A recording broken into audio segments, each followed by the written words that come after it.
करवा चौथ की पूजा। कार्तिक कृष्ण पक्ष की चतुर्थी को करवा चौथ होता है। करवा चौथ का व्रत करके एक पट्टे पर जल का लोटा रखें और बायना निकालने के लिए मिट्टी का करवा रखो। करवे में गेहूँ, ढकने में चीनी रख, नगद रुपये रखो, रोली चावल गुड़ चढ़ाओ। रोली से जल के लोटे पर और बायने के करवे पर सतियाँ बनाओ। 13 टिक्की रोली से करो। रोली चावल छिड़क कर जल चढ़ाओ। गुड़ से जिमाओ। 13 दाने गेहूं के हाथ में लेकर कहानी सुन ले। कहानी सुनने के बाद करवे पर हाथ फेरकर सासू जी के पैर छूकर दें। 13 दाने और जल का लोटा रख दें। चांद देखकर चांद को अर्घ दें। कहानी कहने वाली ब्राह्मणी को गेहूं रुपए दें। चांद को रोली चावल और चूरमा चढ़ाएं। फेरी देकर टीका लगाकर बाद में जीम लें। अगर अपनी बहन बेटी पास में रहती हो तो उसके यहाँ पर भी भोजन करवा दें। करवे में गेहूं और ढक्कन में नगद रुपये रखकर भेज दें। करवा चौथ की कहानी। एक साहूकार था, उसके 7 बेटे और एक बेटी थी। सातों भाई बहन साथ बैठकर खाना खाते थे। एक दिन कार्तिक की चौथ का व्रत आया तो भाई बोले कि आओ बहन खाना जीम लें। उसकी बहन बोली कि भाई आज करवा चौथ का व्रत है, इसलिए चांद निकलने पर जीमूंगे। तब भाई बोले कि ऐसा क्या, हमारी बहन भूखी रहेगी? तो एक भाई ने दिया लिया और एक छलनी ली और एक पेड़ के पास एक तरफ होकर दिया जलाकर छलनी ढक दी और आकर कहा कि बहन तेरा चांद निकल गया। तो वह भाभियों से बोली कि आओ भाभी अर्घ दे दें। जब भाभियाँ बोली कि बहन जी ये तो तुम्हारा चांद निकला है, हमारा चांद तो रात को निकलेगा, तो उसने अकेले ही अर्घ दे दिया और भाइयों के साथ जीमने बैठ गई। पहली गस्सी में बाल आया, दूसरी में पत्थर निकला और तीसरी गस्सी में बहन को लेने आ गया और बोला कि बहन का पति बहुत बीमार है, जल्दी से भेजो। तब माँ बोली कि साड़ी पहनकर ससुराल चली जा और सोने का टका पल्ले में बांध लिया और कहा कि रास्ते में कोई भी मिले उसके पैर छूती जाइयो और उनका आशीर्वाद लेती जाइयो। सब लोग रास्ते में मिले और यही आशीर्वाद देते गए कि ठंडी हो, सब्र करने वाली हो, सातों भाइयों की बहन हो, तेरे भाइयों को सुख दे। परंतु किसी ने भी सुहाग का आशीर्वाद नहीं दिया। ससुराल में पहुंचते ही दरवाजे पर छोटी ननंद खड़ी थी तो उसने उसके पैर छुए। तो ननंद ने कहा सीली सपूती हो, 7 पुत्रों की माँ हो और तेरे भाइयों को सुख मिले। तो यह बात सुनकर जो सोने का टका था माँ ने दिया था वह खोलकर उसको दे दिया। अंदर गई तो सासू ने कहा कि ऊपर मंडेर पर है, वहाँ जाकर बैठ जा। जब वहाँ गई तो देखा कि उसका पति मरा पड़ा है तो वह रोने लगी, चिल्लाने लगी। उसकी सासू दासियों से कहती कि वह ऊपर पड़ी है, उसको बची हुई रोटियाँ दे आओ। इस प्रकार मांस सीर और चौथ आई और बोली कि करवे ले लो, करवे ले लो। भाइयों की प्यारी बहन करवे ले लो। तो दिन में चांद उगना करवे ले लो, ज़्यादा भूख वाली करवे ले लो।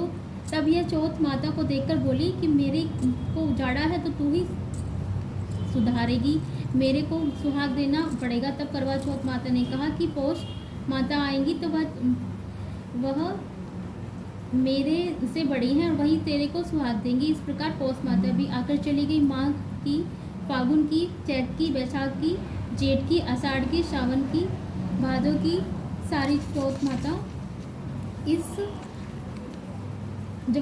इस जवाब देती चली गई और अगली चौथ आएगी तो उससे करियो। बाद में अश्विन की चौथ आई और कहा कि तेरे ऊपर कार्तिक की चौथ नाराज है, वही तेरा सुहाग देगी। तब उसके पैर पकड़कर बैठ गई और कहकर चली गई। बाद में कार्तिक की चौथ आई और गुस्से में बोली कि भाइयों की प्यारी करवे ले ले, दिन में चांद उगना करवे ले ले, ज़्यादा भूख लगने वाली को करवे ले लो। तब साहूकार की बेटी पैर पकड़कर बैठ गई और रोने लगी, हाथ जोड़कर बोली हे चौथ माता, मेरा सुहाग तेरे हाथ में है और तेरे को देना पड़ेगा। करवा चौथ बोली कि छोड़ पापनी हत्यारे, मेरे पैर क्यों पकड़ रही है? तब वह बोली कि मेरे से बिगड़ी थी, तू ही सुधारो, मेरे को सुहाग देना पड़ेगा। तो करवा चौथ माता खुश हो गई और आंख में से काजल निकाला, नाखूनों पर से मेहंदी, मांग से सिंदूर और तितली अंगूठी का छींटा दे दिया। उसका पति उठकर बैठ गया और बोला कि बहुत सोया। तो वह बोली कि काहे का सोया, मेरे को तो 12 महीने हो गए, मेरे को तो कार्तिक की चौथ माता ने सुहाग दिया है, तो वह बोला कि करवा चौथ माता को उद्वन करो। तो उन्होंने चौथ माता की कहानी सुनी, खूब सारा चूरमा बनाया। दोनों आदमी औरत जीम कर चौपड़ खेलने लग गई और दोनों चौपड़ खेल रहे थे। तो साथ देखकर खुश हो गया और देखकर बोली कि क्या क्या बात है। तो बहू बोली कि मेरे तो करवा चौथ माता टूटी है। और यह कहकर सासू जी के पैर छूने लगी और सारी नगरी में ढिंडोरा पिटवा दिया कि सबको करवा चौथ का व्रत करना चाहिए। 13 चौथ करना, नहीं तो 4 करना, नहीं तो 2 करना, अथवा कोई चौथ का कोई करना। हे चौथ माता, जैसा साहूकार की बेटी को स्वाग दिया वैसा सबको देना, मेरे को भी देना। कहते सुनते वह परिवार को स्वाग देना। करवा चौथ, होली अष्टमी, दिवाली, भैया दूज सबके लिए रुचिका। करवा चौथ माता की जय। बिंदाई जी की कहानी। एक अंधी बुढ़िया माई थी जिसके एक बेटा और बेटे की बहू थी। वह बहुत गरीब थी। वह हमेशा गणेश जी की पूजा करती थी। तो एक रोज गणेश जी कहते हैं कि बुढ़िया माई कुछ मांग, नहीं तो मैं अपने बेटे और बहू से पूछ ले। तो वह कहने लगी, बोली बेटे से बोली।